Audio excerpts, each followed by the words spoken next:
entrepreneurship is more complicated financially. Yeah. You have different insurances you have to buy that other people don't. You have a lot more tax advantages that you can have. And you also have this asset called your business that if you rob money from prematurely can really harm you and your overall well-being. So like, I don't, how am I going to get to 100,000 people in there? Like a day at a time, a word at a time. So how do you turn your business into an actual brand? Well, my name is Biagio Patel, and I've had 13 years of corporate experience working at big Fortune 500 companies, and I'm taking all of that juicy firsthand experience and have brought it into my company Launch. Within this podcast, you're going to learn about branding, vision, identity, mindset, and how to scale your business to the next level. So let's go ahead and own your brand.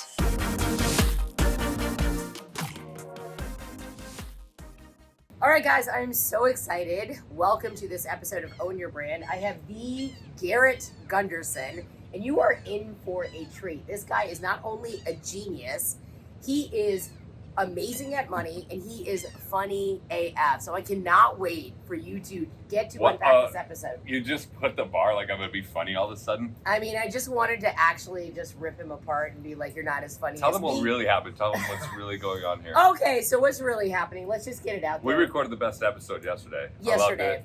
You said so many nice things about me, so I was like, that was amazing. Really edifying you. And we had a Safari browser open, and apparently, what is it? Riverside. They don't use. So we just talked to each other for an hour. Yeah, so we didn't record. So this is take two. Yeah. Give us some love. With a cooler view. Cooler background. A little bit of a phallic symbol, but that's like on point. And by the way, like Garrett. your ability from a branding standpoint, like I'm at this event, everyone knows you.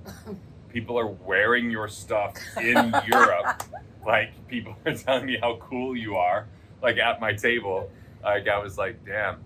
You got it going on. Dude, I love it. Garrett's like coming back to me at every moment. He's like, so-and-so just talked about you. And I'm like, yeah, dude, that's personal brand. So let's talk about you. You're our honored guest. Cool. So give us like a little backdrop.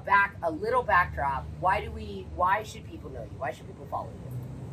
Well, I grew up in a small coal mining town with my dad being a coal miner, my grandfathers both being coal miners, and my great-grandfather. Wow. And I've figured out how to not have to be a blue-collar worker, thanks to my parents, like, just being so loving and supportive. Like, they really try to get you in the mine when you're a kid, because you can get this really high-paying job in the summer. And my dad was like, you're never stepping foot in a mine. And my mom was like, we got better life for you. Like, she just, like, invested in me. Like, I was a kid. I started my first business at 15 because my dad would bring home these like coal mining vehicles when the bosses were in town. They were the service, but they get dirty. I'd help him clean it, and then he's like, "Hey, you're pretty good at this." So I ended up getting like this contract with the mine, and then my mom worked at the credit union, so I detailed the repossessed cars, and so I owned my first business at 15 and started winning some business competitions, and I won $5,000 for being the entrepreneur of the year, which seemed like this at 15? Huge amount of money. No, at 15 I won $500. For third place for rural young entrepreneur. At 16, I won first place, which was $1,000, and at 17, I won for state, which was $5,000. Wow. So that was a progression. It's amazing because as soon as I won and gave a speech, I sounded like every douchebag that just won something. Like we're all winners here, and I was like, I got the $5,000. I was just so excited. In the 1950s, to have won an award like that is amazing. Wow. It's truly amazing. You have a lot of gray hair showing, you know what I'm saying? Like, I don't dye mine. I'm just, like, natural and let it happen. Jesus. Okay? Let's get back on I'm old Jesus. So, anyway, I wanted to invest that $5,000 because I thought it was a lot of money. But my mom wouldn't sign off as a custodian because our family put cash in coffee cans and literally put it in the cellar. And so, when I was 18, I started asking a lot of questions, like, I got in this fraternity, so I said, who's graduated and was in this fraternity that's in finance? Yeah. And that led me to getting an internship when I was 19, in June of 98, by the way. And 1898 is what we while I was still in school, before I was married, I traveled somewhere every month and used my young age to be able to interview great people. That's amazing. Like, because people want to pay it forward for kids. Yeah. And I had a red memo pad, literally, that flipped over, and I would go and ask all these questions. And one of my professors managed $5 billion in municipal bond funds before he became a professor. And I was a senator for the School of Business, so I got to meet him before he got there. And I just immediately was like, I got to get to know him. Found out he wanted to get fit and work out, so I started playing racquetball with him. I started taking him to the gym, and then we would just go have lunch afterwards and talk. And I just was inquisitive. I was curious. I wanted to know, because I was ambitious. I want to be rich. Yeah. You know, and I want to be rich because I lived in a small coal mining town, and I want to get to the big city, which was the city I live in isn't even that big in Salt Lake, but it seemed big to me at the time. And so that was kind of my path, is like, how can I become a good investor? And that's what got me in finance. Dude, there's so much I love about that. It's like the blue collar dream to get out of it, really. Yeah. And like the part that I like find so fascinating is my parents came here from India, and they were immigrants here, and so we had the hotel motel patel business, and then we had a smoothie business, and I saw how much. Yeah, I mean, you're like a walking cliche. I'm literally, I can literally sell you a smoothie type smoothie if you want that afterward. I mean, I'm willing, kind of Venmo, but literally, you're like totally threw me off track. They still, even though they put in the hard work, they don't want you to continue that pattern. But there are so many coal mining factory like families who are proud of that lineage, and they want to reinstall that, or at least that's my perception. Well, is that most coal miners? Like, what is that culture like? You know, I take my dad hunting every year, and I bought this book, Tell Me Your Story, Dad, and I'll just like sit down with him and ask him these questions about his life, because he's got this dry sense of humor, but he's really stoic. Oh. And so, like, I remember, you know, last year he was just like, you know, I should have worked harder in school so I didn't become a coal miner. He's like, that's my regret. But at the same time, he said that when he was a coal miner and had 3 kids, he got his degree while still working a full-time job and supporting us in sports. So like, and so I just grew up in like this family that was very loving. And like my grandfather was my hero. And the thing about him is he showed me entrepreneurship, because even though they were very scared not to have their job at the coal mine, because that paid well back in those days, and it was fairly stable, and it's all that community knew, he did 2 things that were really amazing. He had a TV repair shop in his back of his house, and I'd be 5 years old riding in his ride van with him and going, and like these people would be like giving him tortillas that were homemade as part of it, like after paying him, and it was Zenith TVs, these like big pieces of furniture, and I would just tag along and see like all these people that he knew. And number 2, he's an Italian, so he played the accordion, and he played in a band, so on the weekends they played weddings, and so he had these like entrepreneurial pursuits. And I remember, so when I graduated in the year 2000, it's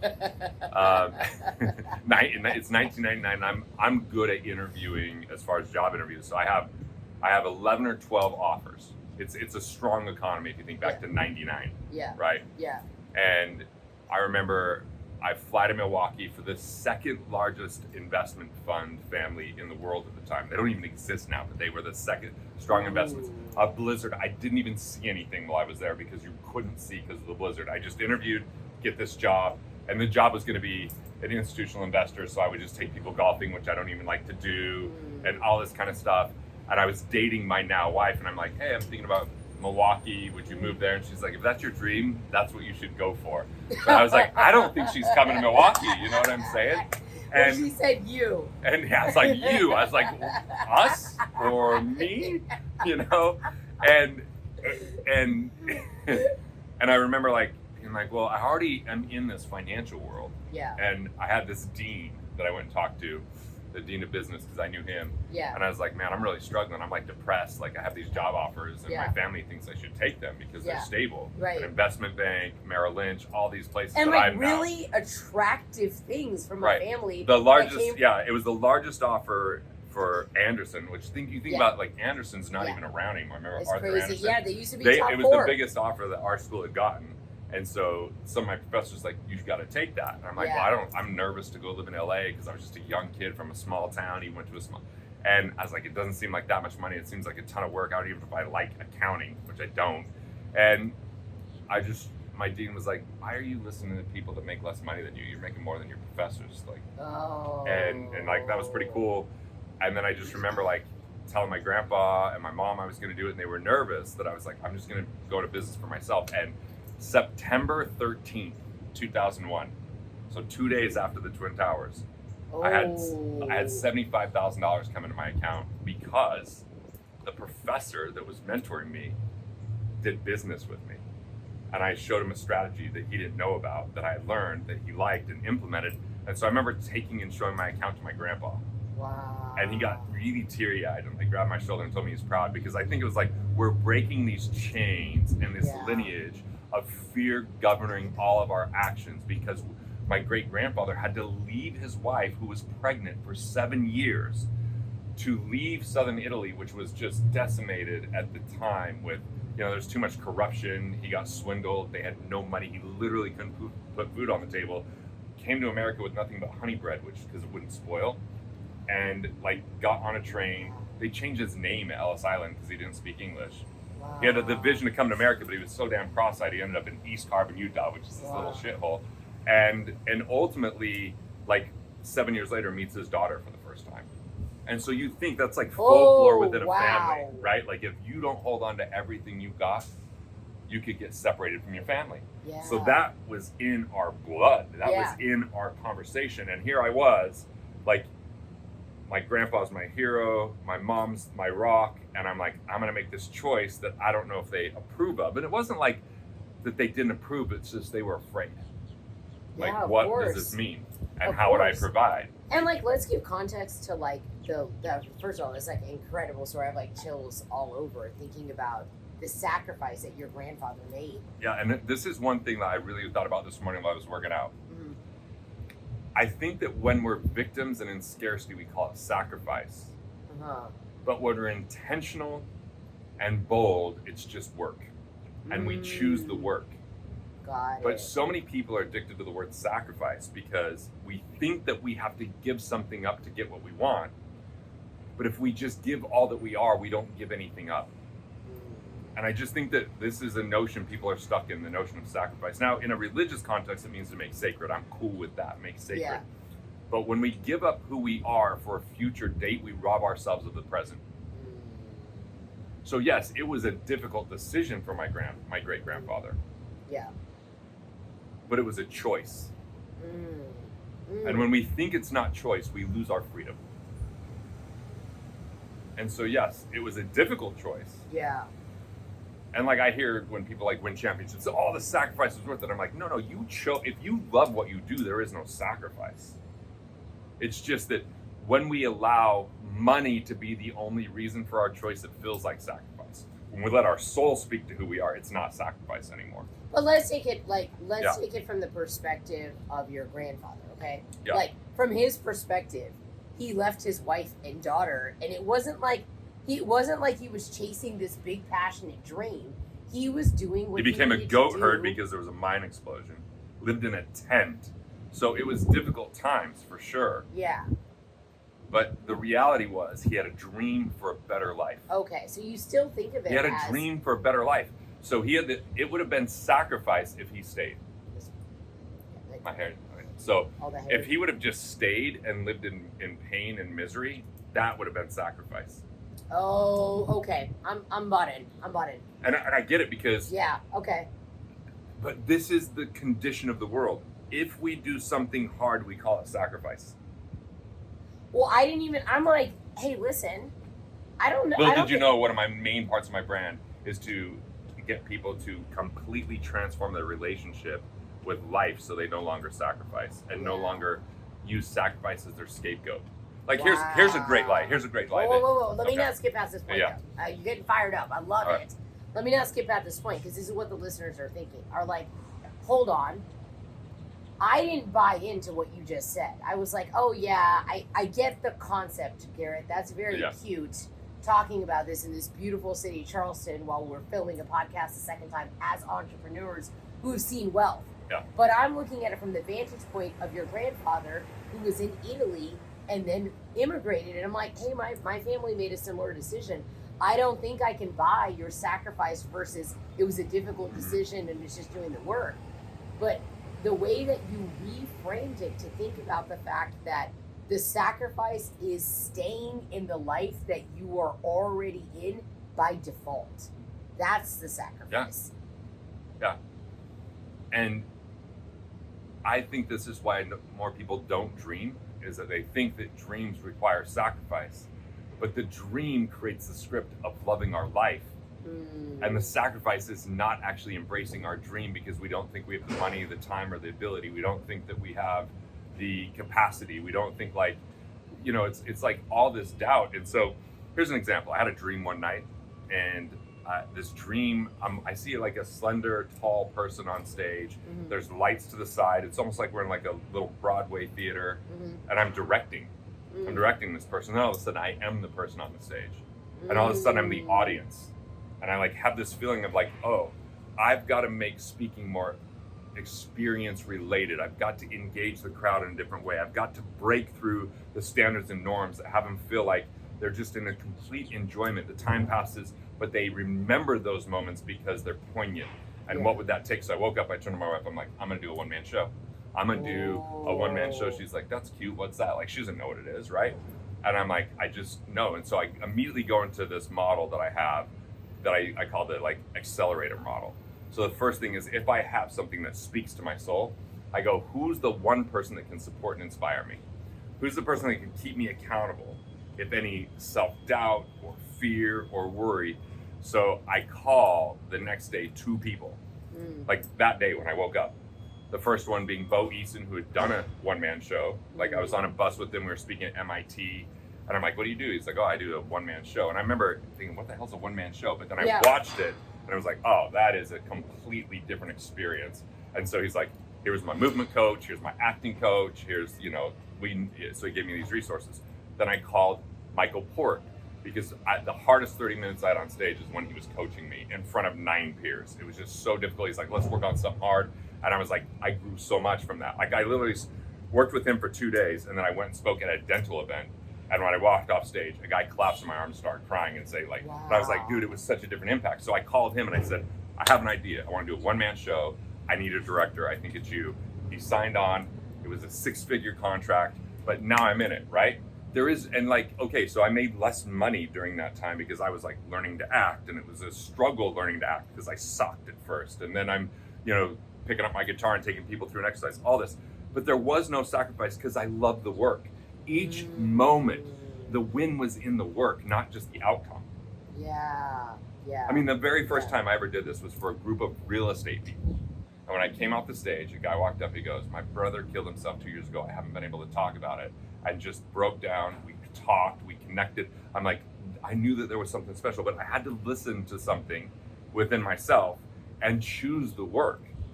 And now it's my wife's favorite thing. She tells everyone about it, right? Yeah. Like, it's the most connected I've ever been to people. Like, there's a moment where I say, like, we're like 3/4 through the play, and I go, hey, like, I chose expression over perfection. I listen to my intuition.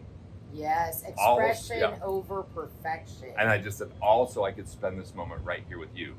And I literally stop and look at the crowd, and we all just connect like there is no play going on. Ooh. And you can hear silence in the room. Your husband saw me do this. Oh, yeah. I did it for Stats Academy. That's amazing. Right? So like, but that was listening to something inside that spoke to me. And everybody's looking for what they should do out in the world far too often. Yeah. Here's someone successful, I'm gonna model them.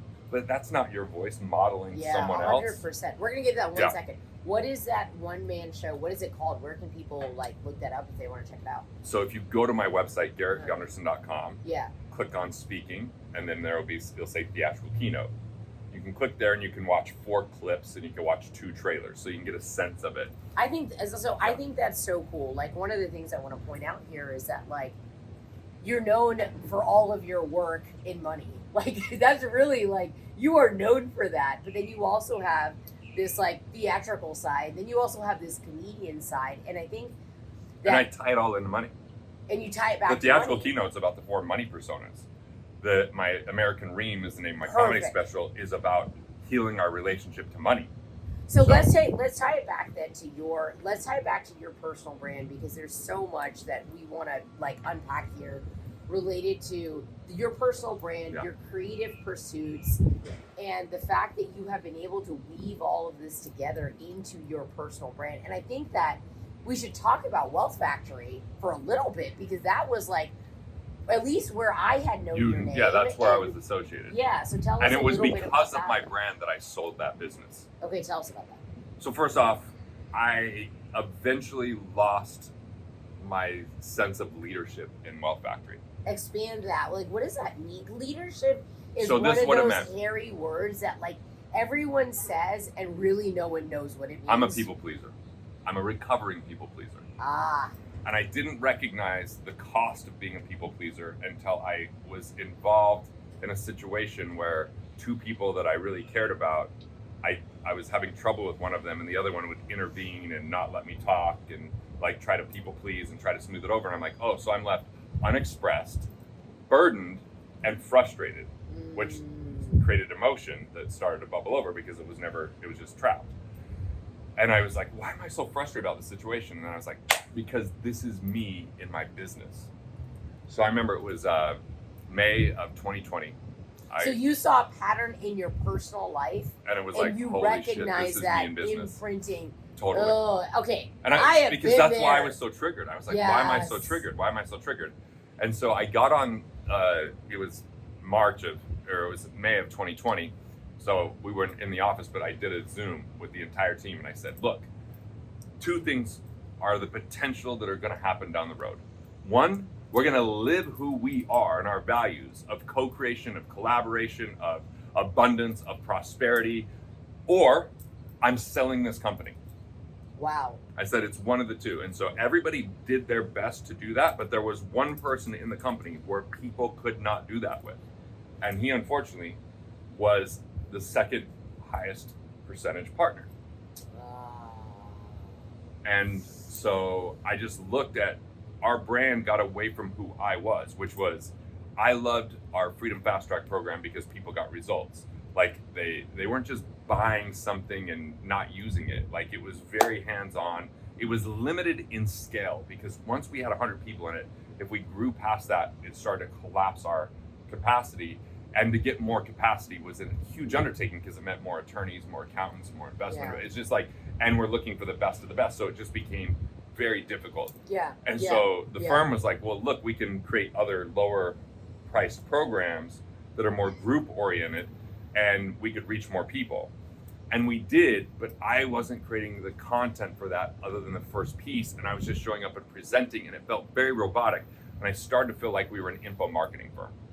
And it was against who I was, but it was lucrative, efficient, and I didn't have to go to the office. You know, when you said that yesterday, because we filmed this, when you said info marketing firm, I thought about how many of our listeners could relate to that. And I've been there before too, where when you have the heart of a coach, and they call it the coaching curse, but like you really love impact through people Right. and interaction with people. And you were sharing how much you cared about relationships. And it was interesting for me when you were talking about Wealth Factory that when everyone stepped in to quote unquote take over marketing and take over sales and all the departments so you could work on the business, not in it, you actually lost all the connection Yeah. and the things you Yeah. actually loved about the business. And that was my fault for Mm. not creating boundaries and speaking up. Mhm. It was that's where I didn't have the leadership and I didn't have like, I knew what I thought my values were, but I didn't stand for my value or my values.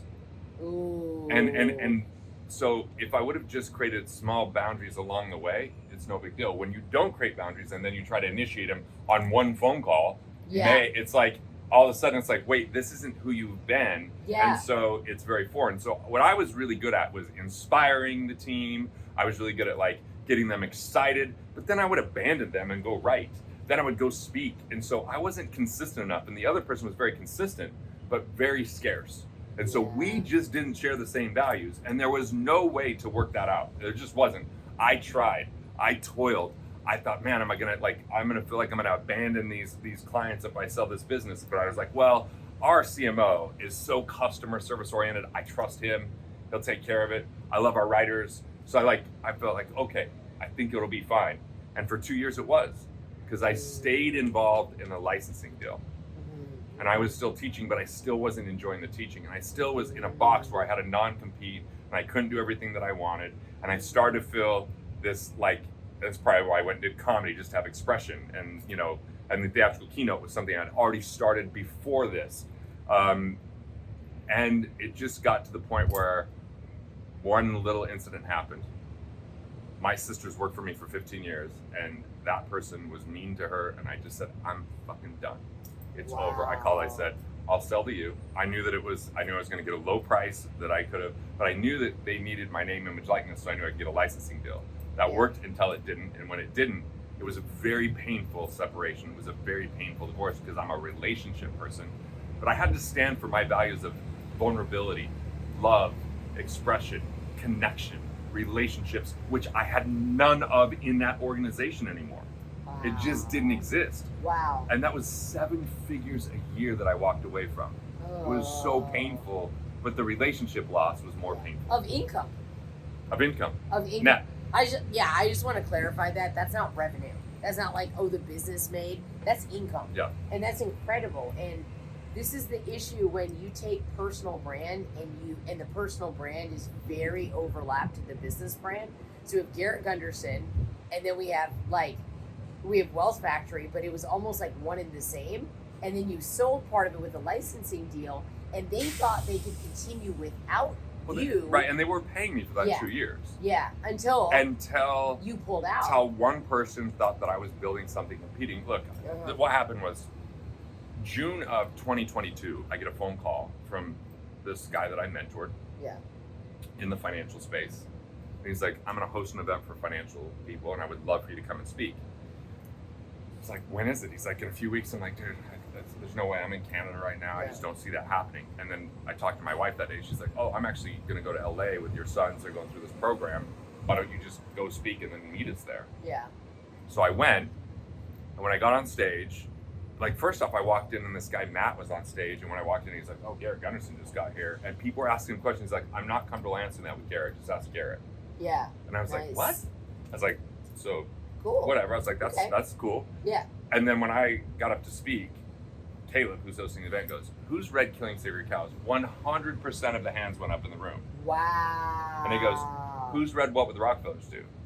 100% of the hands went up. And he says, who's been impacted by this, man? And they gave me a standing ovation before I spoke. I started crying. Oh, man. And it was like such an amazing moment where I was like, oh, I have this brand in financial space and you didn't that even I've know. never considered because I've been building my business, but they're always watching and learning and using they're the biggest people that buy Killing Sacred Cows and What Would the Rockefellers Do are financial advisors and give it to their clients. And so I had this beautiful experience. So when I went to speak there the next year, it was great. And then, but that's when the CEO of Wealth Factory is like, I don't want you speaking at that event. Oh. And I was like, I'm fucking speaking at that event. It's not against my non-compete because I'm just talking to financial advisors. I'm not sending leads outside, and it all unraveled then. What do you think it was? Was it jealousy? Oh, for sure, 100%. Because he's really good at he wants to know everything. He wants to control everything. He's very operational, and that's what was really good about him. Is he really helped me get back a lot of my time, get organized, but eventually got stifling. And so I was like, I'm speaking at it. And so he's like, then I'm going to exercise this part of the contract and I'm not going to pay you on this, this, and this anymore. And I said, we're not going to use my name, image, likeness either. Yeah. And that's what I'm saying. Name, image, and likeness means personal brand. Yeah. So they were paying you licensing. You had this amazing moment where you didn't even realize. I mean, you have multiple books, multiple Wall Street Journal bestseller, New York Times bestseller. And yesterday we're at an event with Taylor Welch, our common friend, and he asked literally, Garrett, how many copies of What Would the Rockefellers Do you sold? And you said 46,500. It's 42,500 or 600 on Amazon over the last 3 years. So 42,000 books of one of your books. And you also have Killing Sacred Cows.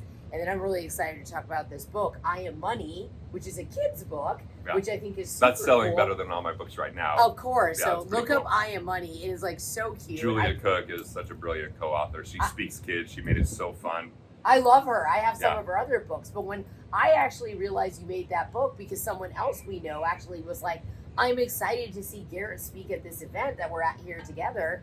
And I love this book. I bought it for my kids. And I'm like, what? He has a kid's book? So, yes, I Am Money looks really cute because I think our kids need to learn more about that. But well, it's great for the adults because it gives you the questions to have the conversation. 100%. It's so hard to know what questions to ask and at what time. And so, like, this book is so good at, like, creating those questions and creating those conversations. You know what I love about that? Parents are going to learn a lot from the book, first off. Parents they don't have to admit. You know what I love a lot about this? What? You're like the coal-minding kid that broke all of that generational trauma and genetics that came from like abandoning family and having to leave, all by your family having a bigger dream for you. And now you're teaching hundreds of thousands of kids, and the ripple effect of that is like, it's just going to be millions and millions. Well, my mom actually was my controller for years, for like 20 years.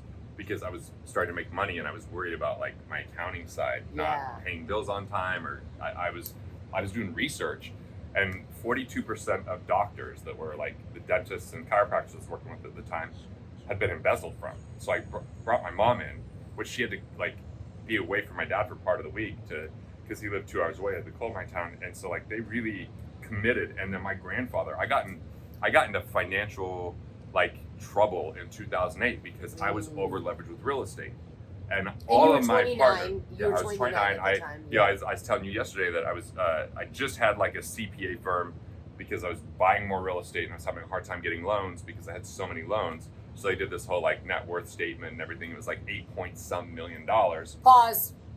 $8 million of net worth. That was at 28. At 28. And at 29, it went to zero. And at 29, it went to zero. But my grandfather was actually putting money in my account without me knowing. My mom was putting money. Like, my family just showed up. And this, like, coal when you mining, were 29. Yeah. Yeah. And when I was, like, this coal mining town, like, I did a comedy gig last year. And people I hadn't seen since I was 18 years old showed up to support because I posted about it. And, like, that town has cheered me on. Like, there was teachers, like this woman, Terry Tubbs, that got me into these competitions, and like still, we still message every now and again, and I acknowledge her in my books. And like this woman, Patty Rigby, that worked with my mom, showed me how to do income statements and balance sheets. Like, that's one of the beautiful things about like community in a small town, is they just love helping people out, and they're cheering me on. They want to see me do well. Wow. Like, it isn't like this jealousy of like, sometimes like the big city is like, who has the this and the that, and it's all this demonstration. They're just like, hey, you're one of us and we want to see you do well. A small town hero. And at the same time, like my buddy, Brian, who I was in his line, and he was a neighbor of mine growing up, and he plays the drums, and like he'll be the first to just remind me of that time a dog bit me or we went bird hunting. It's just like, so it's really cool because I have these like really strong roots of like feeling connected. And that's what I want to bring in the world of finance, because in the world of finance, people are disconnected. They're secretive. They're embarrassed. They have guilt and shame, which holds them back. They feel like they should be further along. We don't walk around with a net worth sign, but people think that we do. And especially with social media, there is that visual clout now. Yeah. And so I want to bring community to finance. Like, I want people to be able to support each other and be okay with where they're at and learn from each other and grow together. And that's really what I've been dedicated to since I've sold my business, right? But I'm using entertainment to draw them in a way that they wouldn't otherwise have listened, and then be a support network of people. That's a beautiful sentiment. And one of the things that you've mentioned that we connect a lot on is that vulnerability is a key piece to bring relatability, to bring connection, to like have people actually open up their heart center so they can actually get help where they're stuck, not stay in being masked or so worried about the judgment of other people. Yeah. And I can't think of a touchier topic than people's finances, business or personal, that makes people feel a certain kind of way, like makes them feel insecure, anxious, not worthy, and confusing their self-worth with net worth. And it was just amazing because when we were talking about your $8 million net worth, you just like skipped over it like it was like a rock on a lake, and you were like on to like the year after what happened, and it bottomed out at zero. And to think about somebody who'd seen this earlier success as like winning all these awards and the small town hero.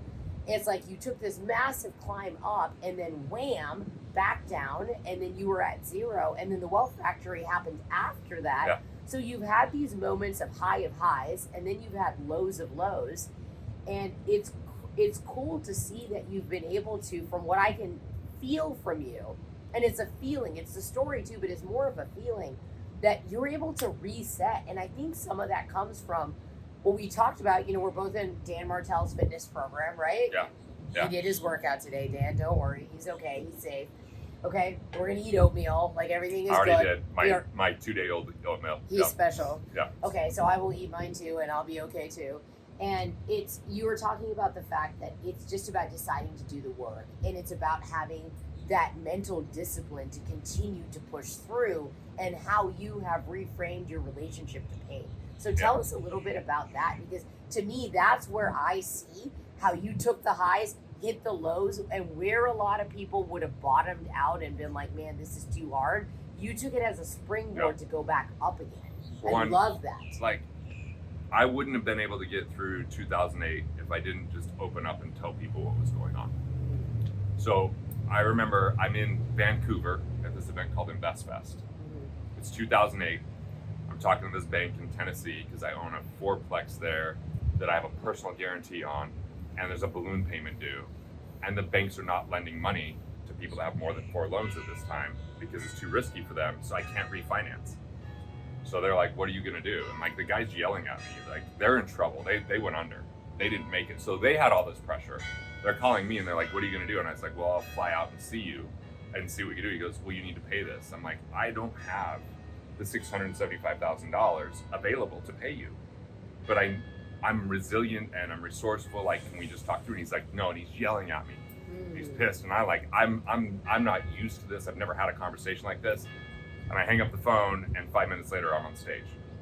Wow. So I walk out on stage, and like, I was pretty like emotionally hurt by this, and like scared and nervous. And so I just said, I don't know if anyone else is going through stuff like I'm going through, but I'm just gonna be like candid with you. I just got off the phone with this banker who is super pissed. I have a personal guarantee. They want to take it to auction if I don't get them money. They want the full payment. They're not willing to refinance. I'm like, is anyone else facing these kind of things? And they're trying to figure out what to do. Fucking all the hands go up. It's 2008.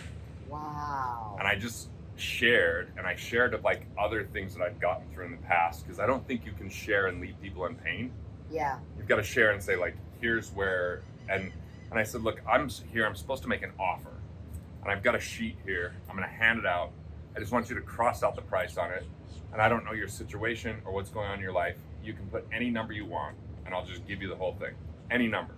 I'm not going to look at what the number is because I don't want you to feel embarrassed by the number you put.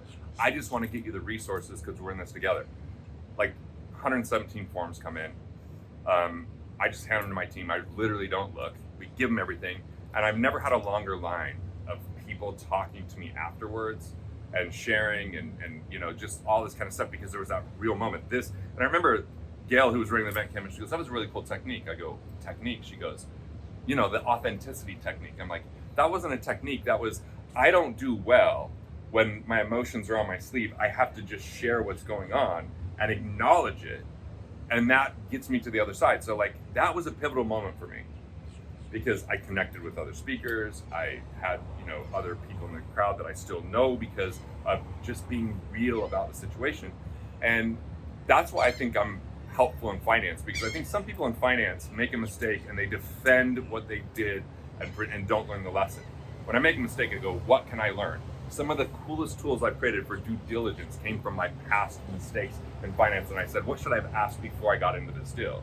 And so all of a sudden I started to develop these things. So that was a really pivotal moment. And it was a very freeing moment, because I realized, all right, when I go home, I'm going to call everyone that I've done real estate with, find out where they're at, if they're going to make it. And if they're not, like, let's just get the properties transferred over, because I'm not going to declare bankruptcy and I'm on the line.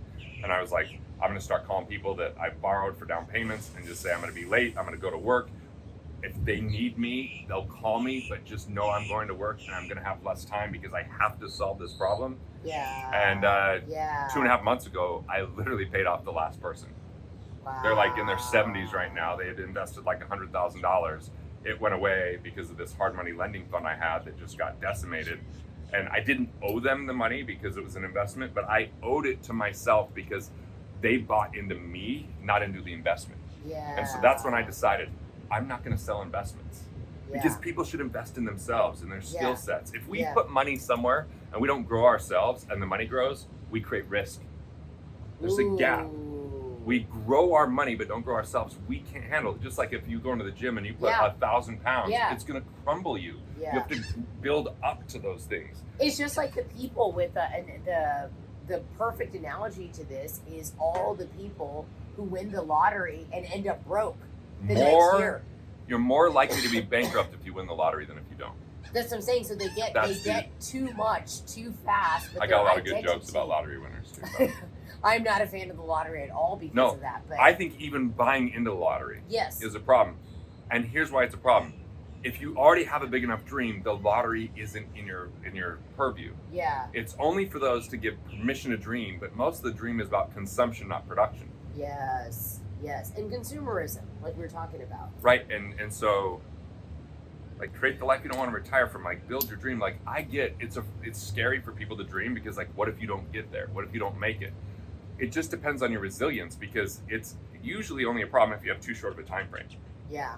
Yeah. Like I want 100,000 people in my multiplier community where I'm teaching them finance and they've got the support of how to get that implementation done and other people cheering them on.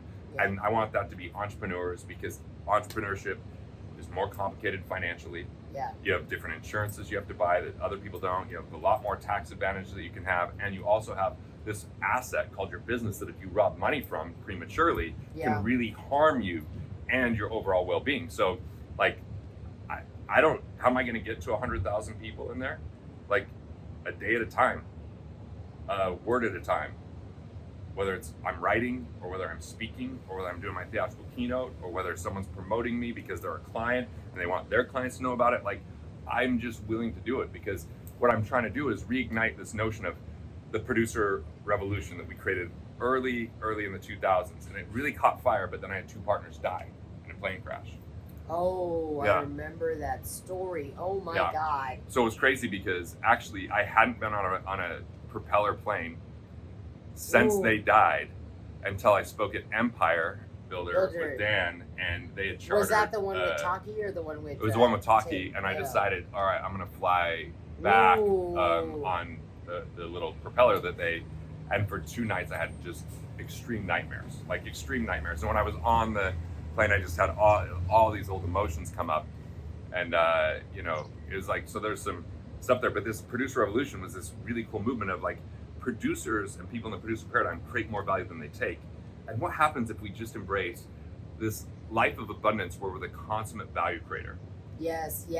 And so like that's what finance premise starts with, is like be a value creator. Yeah. And when you're a value creator, you serve more people, you'll make more money. 100%. Then have some savvy to keep more of the money you make. Just plug the financial leaks. That's where my genius is. Yeah. And then the third is whoa, you have multiple geniuses. So like, let me brag on you for a second. Okay, just sit back and relax. I know you're gonna enjoy this moment. But I got to meet you at Dan Martell and Taylor Welch through an event in Dana Point, California, back in November of 23.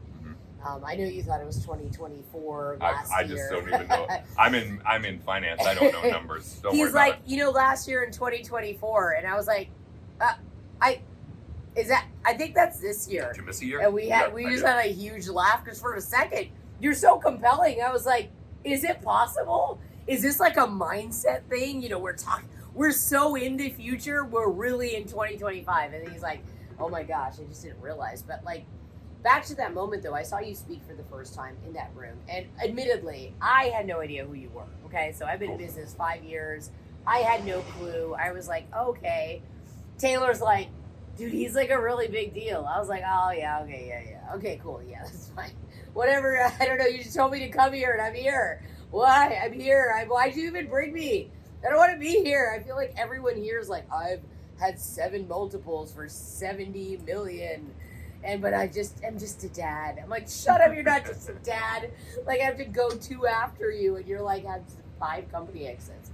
But you end up speaking, and it was one of the most profound experiences I've had, going to events and hearing a bunch of speakers, because you were able to combine your financial genius straight up with your also comedic genius, which you and I obviously resonate on. And I was like, remember being I can remember the feeling and the moment and the lessons, because you took a topic to me that is boring AF. Okay, I'll be honest, I haven't read any of your books. I have them. I'll get there. I'm probably going to have to start with I Am Money. I'm going to have to go from the kid version. That will be easy. You could read that book. Yeah, so I'm going to start there. But I'll get that done today. What I'm trying to say is that, but that performance was so inspiring for me, that myself as a speaker and myself as somebody who throws events was like, that was the first time I felt like I met somebody whose style I wanted to model. I was like, that's the picture, because I've had parts and pieces that I've seen from other people's brands, but the ability to take topics that are really hard for people, that will move the needle in their entire life, and then combine it and intersect it with comedy and entertainment. And there was vulnerability in it too, where I'm like crying while you're talking, because there was this moment where you said, I was winning with everyone else in life except for my family. Like, I was winning out in the world, but I was the best for everyone and my family was getting the rest. And you said that, and it pierced my soul, because that is the biggest problem I've had over the last couple of years, of the ambition and the resilience. And I've had a lot of success, year-over-year growth in my business. But that pain of like, man, I feel like I'm winning outside, but I'm not winning at home. Because the great lie that we all entrepreneurs tell is, I'm doing this for you. And it's a lie. We're doing it for the inner child that's wounded in ourselves, and we think it's going to validate and get us the respect that we want, but we can't outpace the hurt. Ooh. And so we lie by saying, like, I remember, it's my wife that called me. I'm like, I'm doing this for you. She's like, you know what? You're like an extraordinary businessman, but you're really just an ordinary husband and father. Like, oh, snap. I was like, oh my God. I was like speechless, and I was like, but I knew she was right. Like, and so I actually told my team, 30 days at home. Don't email me. You know what to do. Don't call me. I'm going to focus on my family. Immediately, you decided that. And within it was 6 days later that I spent the whole December at home, because we were driving. What year was this? This was 2006. For context, my partners died June 9th.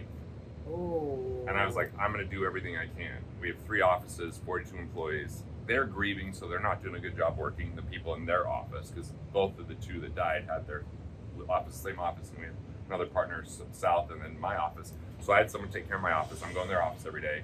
My son's 1 year old. He's asleep when I leave, asleep when I come back. And I gained 25 pounds. I'm literally so exhausted when I go home. I go to McDonald's and get a ice cream thing to get some sugar. And just like gaining weight. Like, can't make simple decisions. Like, they're like, hey, you're double booked. I don't know what I'm just so exhausted. So I wasn't there at all for 4 months for my family, like totally removed. And my first day off is Thanksgiving, so we're driving, but my wife's driving because I'm too tired. Yeah. An hour into the drive, we hadn't said a word, and then that's what her first words were.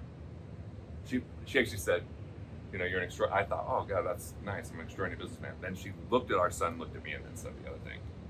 And so I just looked away. I got really emotional, and then I just said, okay. So 6 days later, I was at home for all of the month of December. And I actually got this burst of energy. I actually took time to sleep and recharge. I started working out. I played with my son. And then when my son and wife would take a nap, I started writing Killing Sacred Cows.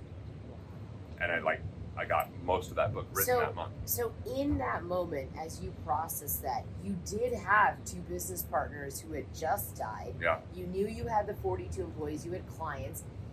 You didn't feel torn between, because like in that I knew position, in that moment, I was like, oh, damn, they're dead. And I'm trying to create their legacy at my expense.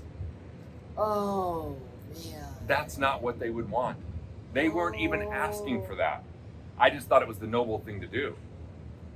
And when she called me out, see, like my wife gave it 4 months before she called me out. Just like I was a best man for a wedding and then a partner with him, and I unwound that partnership and Divorce Wealth Factory in the same year. So my wife's dealing with like, I'm emotional, I'm not sleeping, I'm like frustrated, I'm hurt, I'm feeling betrayed, I'm feeling all these things, right? I'm struggling to separate and get these things handled and thinking of the losses and all that's going on in my head. And my wife waited until this year to finally be like, are you done with this shit? Wow. Because I was like, and literally her just saying that, I was like, yeah. Like I just realized like, yeah, like she was patient as she could be and it's time to be done. So what did you're just like, I am teary-eyed right now because this is like where I've been in the last like 2 years or so in my business, where it's just like you get to the point of scaling, you do the things, and oh my God, it feels so hard at times. And you're like, you want to do the right thing, and then you're passionate, and then you have amazing clients, and you're grateful, and then you want to win at home, and then you're like, oh yes, time is quantum, it's all an illusion, and then you're doing all this stuff, and then when you get feedback from those people who you love the most, and you're like, man, you're not winning here. It's really hitting home for me. I decided that I'm no longer going to use the word scale in business. I'm only going to use the word scale in love and my personal life. How do I scale this up? How do I do better? Yeah. Because scaling my last business is what had me fall out of love with it. So are you now thinking though you just can't grow a business? Nope, I just had to design the life and the business that I loved. I had to establish my business rules. Yeah. What will I do? What won't I do? I like one-on-one interaction. Yeah. So I had lost that with scale. So it's like, I'm going to work with 24 one-on-one clients a year. Yeah. I'm bringing my favorite place in the world, my cabin. Yeah. And we're just going to roll up the sleeves. I'm going to get to know them so deeply. We're going to be so vulnerable. We're going to have shit. Like, we're just going to walk the river. And I was like, that is so fulfilling because I actually build that relationship. I stay in touch with that relationship. I watch what happens with that relationship. And I have just 3 rules for it. I'm like, number 1, is this someone I want to be friends with? That's the first rule for it. Yeah. Number 2, can I for sure give them measurable results that are 10 times what they pay me? And number 3, would I open up every part of my Rolodex and be willing to introduce them to any relationship that I have? Amazing. And if they meet that 3 criteria, I invite them into that. And I do 2 a month, max, right? So that gives me that like real connection. But then I'm going, I want to have a community that I can teach every week. So I'm expressing this content and I'm giving them resources and I'm having a structure that calls forth creation, and that can scale because the way I'm designing it and the way the rules are. And I'm going to make sure that I see people's pictures, that when we're in that session, it's not just names. Because we have this thing, Wealth Builders Club, all I could see was names. I could never see people. I just saw my face as I presented. Yeah. So I'm like, no, I want the interaction, and I'm going to do longer Q&As, and like, I'm going to make sure to connect with them. So the problem is we lose our life when we don't create rules for it or our business. Wow. So I have this like rule that I'm accessible but not available. So anyone that works with me one-on-one, I'm accessible when that works for me, but not available when I'm with my family or on a trip or anything like that. I'm accessible, not available. Right. That's a gem. And then I'm like, look, if you truly have an emergency, like a death in the family or something, I'll be accessible quickly. Yeah. Yeah. Trisha will know how to get a hold of me and I'll stop what I'm doing. But that's such a rare event that I would never make the exception my rule. Yeah, 100%. Right? Yeah. So I have that established. Yeah. And I also tell, like, I have a program that it's an invite only. I decided to put 12 people in it. These were people that had done the one-on-one, and they'd always say, what's next? I'm like, well, I built your team. I made the connections. They're like, yeah, but what do we do? I'm like, well, that's kind of the end of the road on this. You could be in my community now, but Yeah. that there's not one-on-one. And so I decided to create a program called Ascension, where I just said, all right, I'm going to bring 12 people in. We're going to test it out for a year. The year was this month. It's 1 year. Wow. And I decided to continue it. And I'm like, maybe I'll put up to 6 people a year in it, and I'll cap it at 50, because they'll have my cell phone. We'll have a deep relationship. And that is all about vulnerability. That is all about like trust. That's all about intimacy. The group's really about intimacy. And what intimacy is to me is when you can sit across from someone and there's no other noise at all, and you can see them and hear them and they feel connected to you. And when people are at my, it's called the cash cabin, but when they're at that experience, they usually have these 3 layers. The first one is with their money story, what they will share. And that's what they've been telling everyone their whole life. It's a very protective story. Oh yeah, and they can say it like this without emotion. Right. So there's no emotion. But I can see through it. It's a canned talk. Of course you can. I can hear the guilt and shame. Here's an example of the guilt and shame.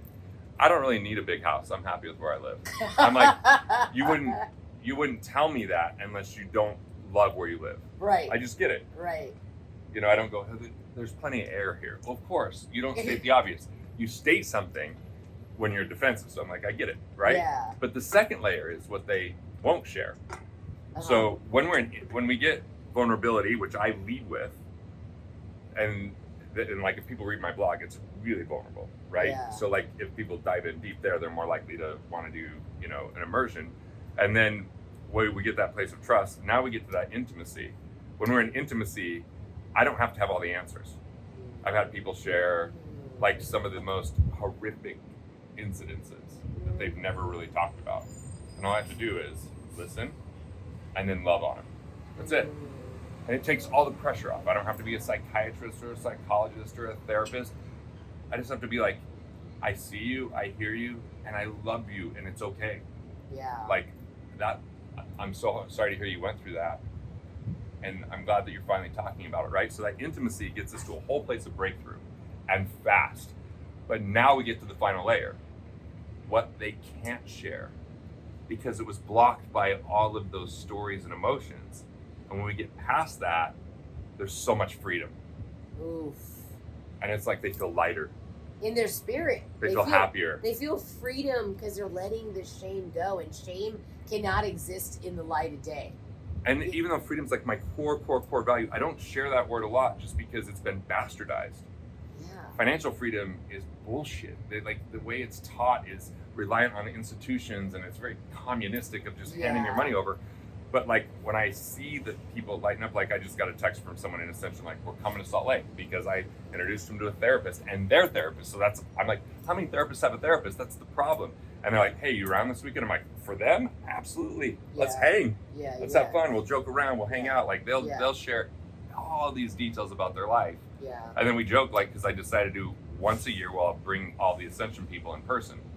And I'm like, everyone cries by the end of the day, which is hilarious because a lot of these are like tough dudes that don't usually do that. But that's what happens when we can actually get permission to feel our emotions, when we get permission to process them and not let them govern our life. And that's the game I want to play. Yeah. Like Wealth Factory has its place, details and understanding things about finance. It just wasn't my place anymore.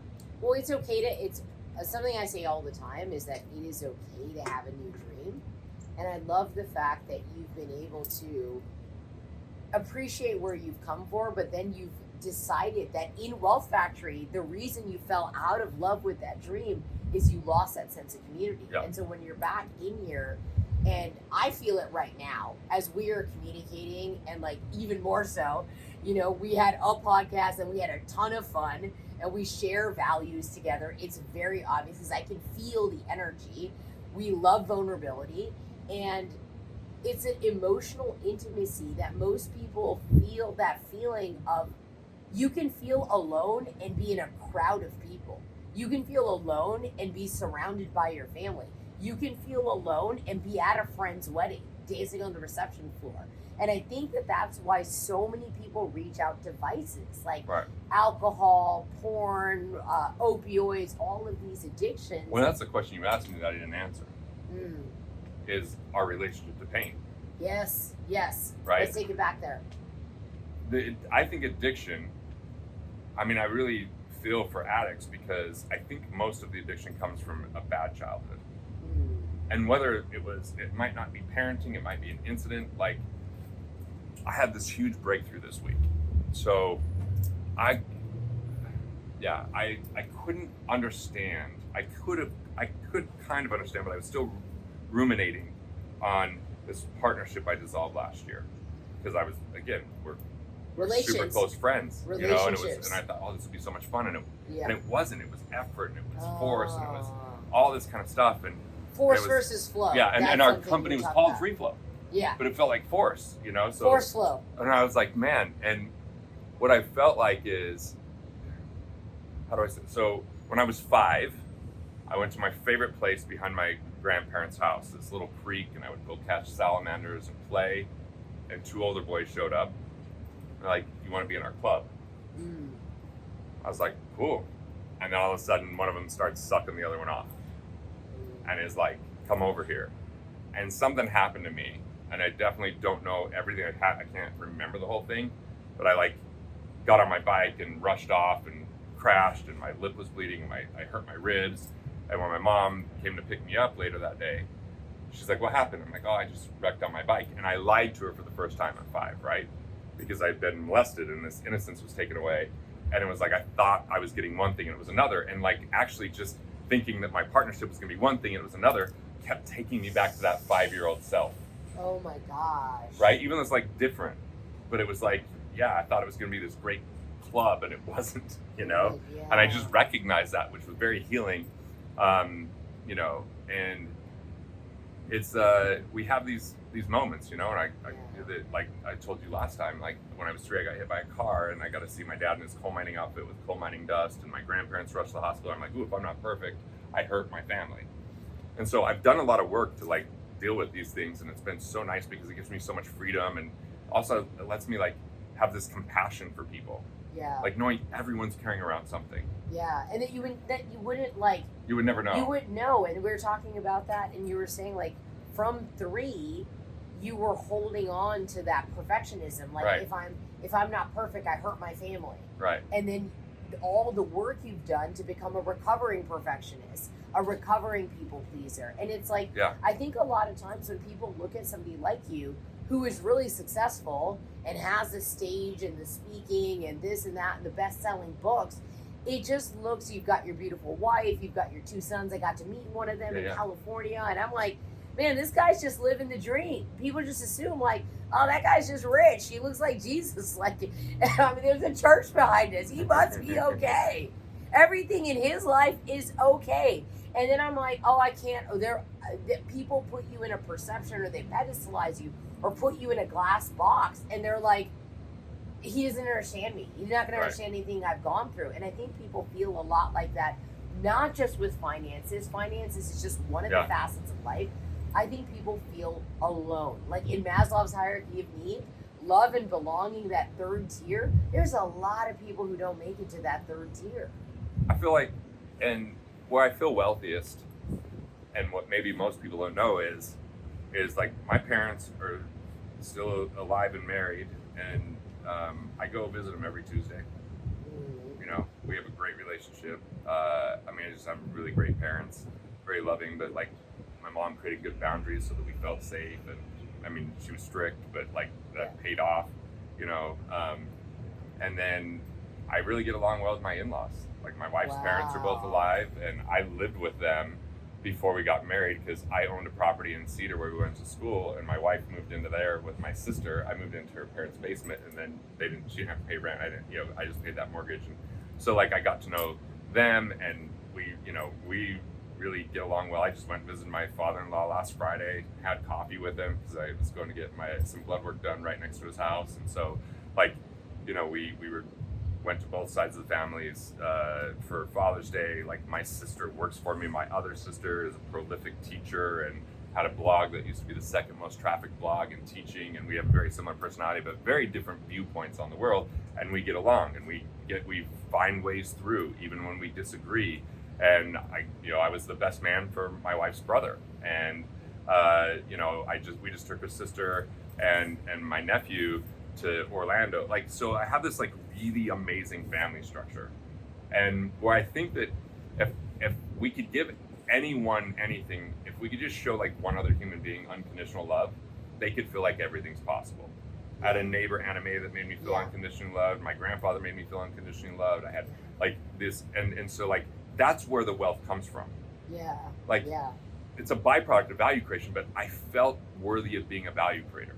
Yeah. And some people just don't, they're stuck in not feeling that value, not feeling that worth, not feeling, and so they do things that sabotage their wealth, even though they might be brilliant, because they don't feel worthy of it. And so, look, it takes work, and it's not just, hey, I did my budget.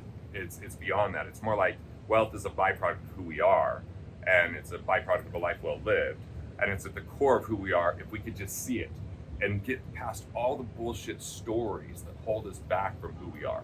100%. And money is energy at the end of the day. Yeah. And you have to tell the story of like what was really going on with your health, because like now we're in this fitness program together. I've You're only obviously barely been telling most people about this. It's been like very, like I was embarrassed about it. Like Which is why we should talk about it. So my grandfather had kidney disease, polycystic, had to get a kidney transplant. My mom almost died. She had to have both of her kidneys removed. And my family didn't tell us. Like my mom was hiding it. She didn't want to worry. And then one day she comes to my son's baseball game and her kidney cysts are bursting.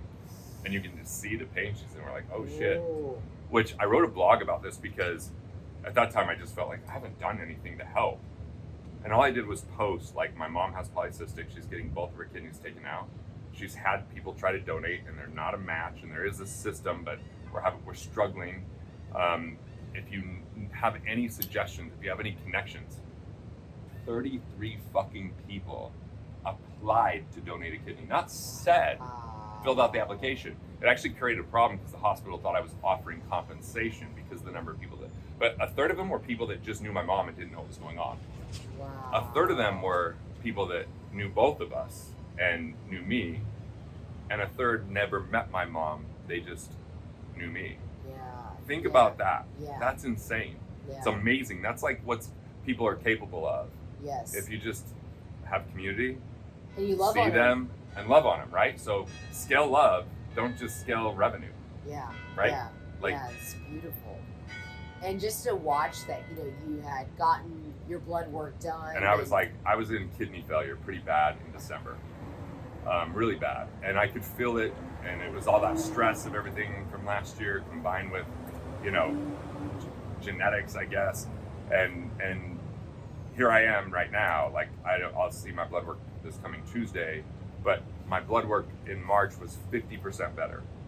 My blood pressure, when I met you, they kept thinking the blood pressure thing wasn't working when I was getting IV with Taylor and Dan, but it was over 180. That's why. And now it's down to like 130 over, whatever. So it's like so much better. And so I went. My wife knew this woman Deborah that changed our life with biofeedback.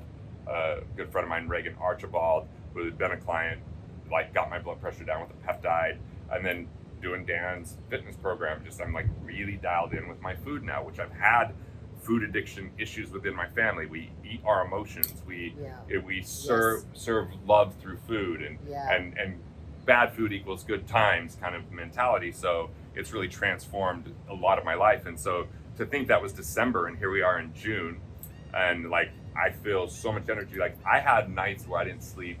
The longest I went was like I slept 3 hours one night and then didn't sleep for 3 out of the 4 next nights at all.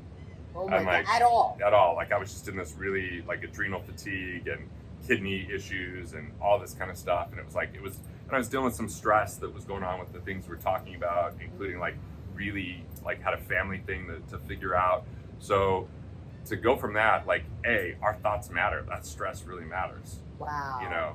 And B, just like not holding that in, but like talking about it helps. But not like only talking about the good things or bad things. It's like I started writing about all these good memories and best days to like remind my memory bank of all the good, because in 2023 was the first year I had times where I had days with more negative thoughts than positive thoughts in succession. And like I was angry and betrayed, all this, and I was like, man, so I just had to write and process those emotions and say, I'm not gonna hide from the pain. I'm not gonna medicate the pain. I'm not gonna drink. I'm not gonna do drugs. I'm just simply going to like feel the pain and find on the other side, if I could, it's like my tattoo, it's like this notion of like, if we could face our pain with love and compassion, the other side is consciousness and connection. So I used it as a way to like remind me I wasn't being fully congruent. There were lessons to be learned, and like it would be okay on the other side. But there were moments I was like, am I gonna die early? Yeah. Am I, is this really what my legacy is? Like I had all these like, questions, and like it was because 3 a.m. isn't the most rational thinking time. I think you're familiar with that. Well aware of that. That's my hour, and I'm working on it, and just keeping it real.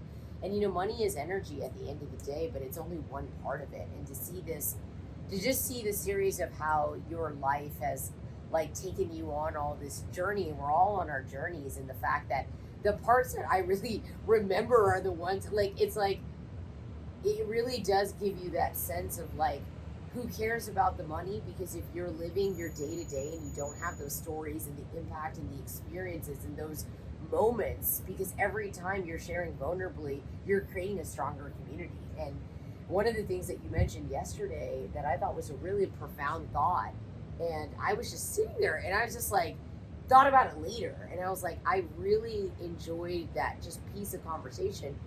And the question that you were saying or you were asking is like, what emotion had become trapped within my kidneys? Yeah. And you said that, and I was like, wham. Like, if you guys have ever been around a person and they just say something and somehow it just infiltrates, like, my brain didn't hear it, my spirit heard it. And I was like, oh my God, that's truth, like capital T truth.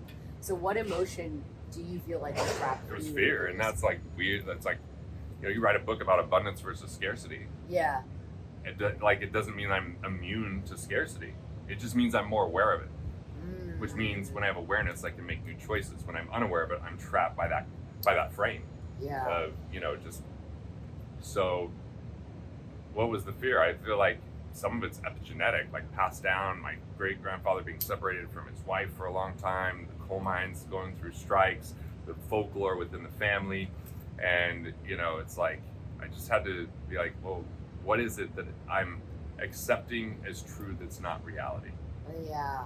Because my acting coach, Larry Moss, says worry is a terrible use of the imagination. Yeah. And then have you ever seen the movie About Time? I'm really bad at movie references. Yeah, well, there's this quote where he talks about like what we worry about almost never comes true. It's the things that we could have never thought about. So like worry just isn't useful. And I have this distinction between like healthy fear is like an acknowledgement of making a different choice because something's not good for you. Worry is ruminating on it with no action. So and usually if we do that, it's because we haven't processed an emotion or we haven't learned the lesson behind it. And I think it's helpful just to talk to someone and acknowledge what's going on, a peer, a mentor, a therapist, and or write about it. Like it's a lost art to actually write for a lot of people, and writing is so helpful to let go of things. So, if I'm hating something, judging something, shunning someone, any projecting on someone, I'm like, ooh, what is it about me that I haven't accepted? What is it that they're showing me as a mirror that's really going on with me? And that's hard for some people to see. I've said videos on that before, and people are like, this guy's a fucking idiot. I'm like, what about this person? I'm like, again, people are so committed to their victim stories that they don't learn a lesson. But if we could say, okay, this happened, what is my responsibility for the next moment? Where do I have responsibility in this? Instead of just placing blame. And, I see my responsibility in Wealth Factory. I see my responsibility in this unwinding of this other partnership. With your wife, right? too. So, with your wife, that intense conversation in the car, because you just took it and you took immediate action after that, and then you reset your relationship with your business. Because she's so fucking, she says those things when it's time. She's so patient and such a good listener. She'll let me process. And then she's finally like, okay, you've had 4 months. This is it. Or, hey, when are you going to be over this? And it just gets me out. I'm so lucky that, we're 22 years married. Yeah. And, she just, It's beautiful. She's helped me heal all these things. And she's just so wise on that. You talked a little bit about these different things you're doing, but just as we're wrapping up the conversation here, Like, tell us about what is multipliers. We heard about Ascension. We've got the cash cabin. Yeah, listen, I never talk about Ascension because it's so like invite, but it just felt right to like share the values. About to invite me is kind of what I think is happening here. You would be awesome because we're definitely friends, and I want to see you succeed at the highest level. You know what I'm saying? Pretty much do something funny. Multiplier is 25 years of taking all of the things that I've learned, which is like we created that producer revolution, which is this huge movement. But then my partner started. I'm like, yeah, that was a community of producers, so it's got to have community, and where we can support each other and have resources. What's a producer? Like, what do someone you mean that creates by that? more value than they consume. Okay. They come from a producer paradigm of prosperity instead of the consumer condition of take more than you give. So it's a paradigm, it's a construct, it's a way of living.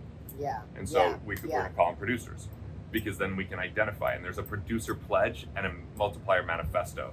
Oh, I love and that. The pledge is beautiful. Like, actually, I went to do a podcast live at Robert Kiyosaki's studio, and the producer manifesto that I wrote with Stephen Palmer, who's my CMO, was on the door. And I was like, so I turned to the guy that was bringing, I'm like, you guys put that up there because we're coming? He's like, no.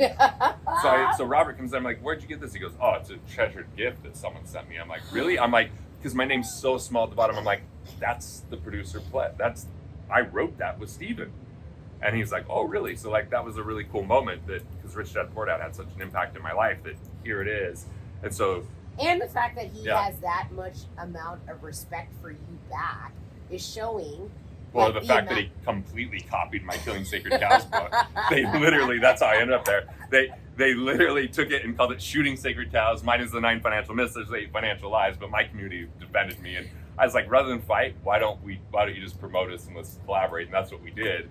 But you're never gonna grow out of this. Is the point. As you grow your brand and you grow respect, and people think what you're doing is cool, they get to the point where they'll just start riffing off of you. I've stopped taking offense to it and started to go, if they're doing it, it's because I haven't given them an opportunity to pay me. Yeah. And I have to create an outlet where they could benefit from that content, and I could give it to more people instead of think that's mine. No, we want to expand. We don't want to shrink. You know, you don't shrink your way to wealth. So multiplier is the answer to financial planning.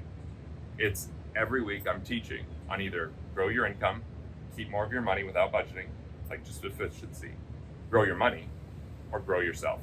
And who's it for? Entrepreneurs. Okay.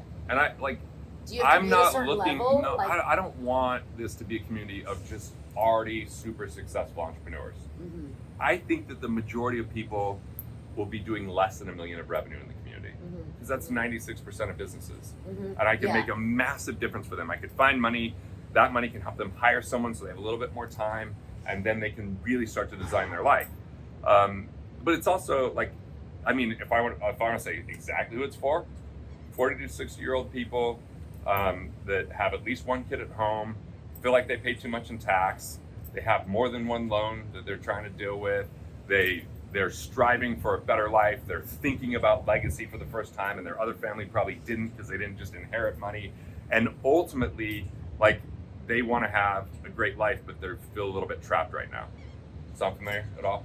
You know, just a little bit. I mean, I'm 42, and that makes a lot of sense. But what I like the fact is that as somebody who loves to think about like offers and who is your ideal client profile and what does that look like, I love the fact that somebody like you, who has had the glory and the stages and the fancy ass people who are like this, I think that people are just glamorized like 7 figures and being this multi 7-figure and the 8-figure business owner. And I'm like, what you just said is that 96% of business owners are at less than 7 figures. And you know what?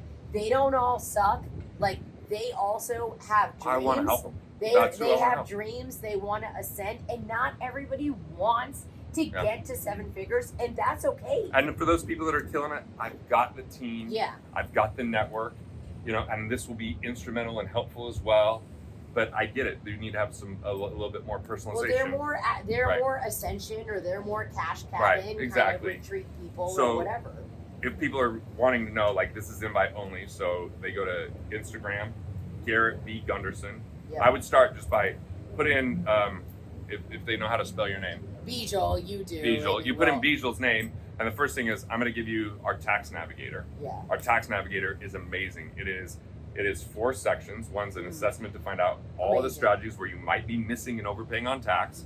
It's the understanding of the 3 tiers of how taxes are handled, but I wrote it, so it's not boring. You know, I use a little humor in it. Because I was going to link it and simultaneously not download it. So thank you for bringing me back. And then I have this, if you just go to section 3, it's the tax matrix. And in that I just show in like a 9-box thing, here's exactly what you do, and then you just check the list. And so I'll just give that to people. And then if you're interested in multiplier, you can put visual multiplier and we'll have a conversation, or my team will. Because I think that this is the answer to poor financial planning. I love it. And I think it's the answer towards finding community together in a topic that literally can be the thing that makes you feel free, the thing that makes you feel like you deserve things, the things that make you feel like the next level is possible for you. And where we are at in today's economy, it is just incredible to be able to learn, whether it's through budgeting or whatever tax stuff, or even how to use your business resources better by being able to check in with self and design the life and business that you actually want. So Garrett, I think you are an incredible human being. Like, you are, when I met you back in California, and the reason I invited you to be on the podcast is because it wasn't because, I haven't even read your book. So I was like, I don't know, maybe he'll want to talk about it, because I'm going to be real and be like, I have it, and I also didn't open it.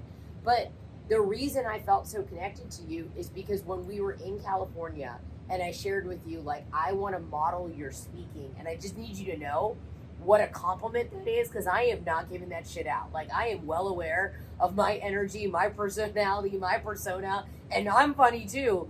So, but dude, I see you shining, and it's beautiful.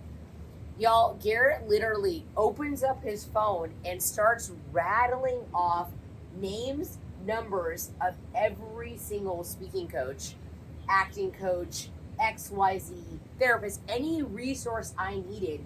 You just poured it out and gave me your phone number. And I was just like, I walked away from that moment, and I went back to my hotel room later that night, and I looked at my phone, and I was like, who does that?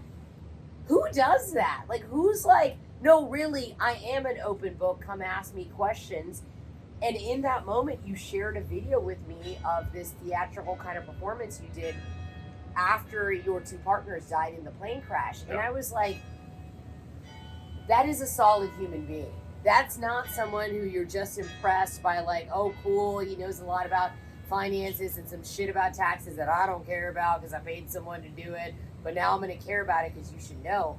That is a real human being who's in integrity, who's talking the talk, who actually believes in abundance and will open up their phone like that. And it overtook me with feeling like I want to pass that along. Like, that is beautiful. That is what we should be doing when we're at events and we are masterminding, is where else can we continue to give value, and where else can we extend that next person in their next pursuit forward. And so it just was so, and then, we had this vulnerable moment I had on Dan's coaching call, because I had a bunch of haters on the internet with podcasts I'd recently done, and it was scary. And you reached out again and were like, hey, I rewatched the podcast. Let me just tell you, I get haters all the time.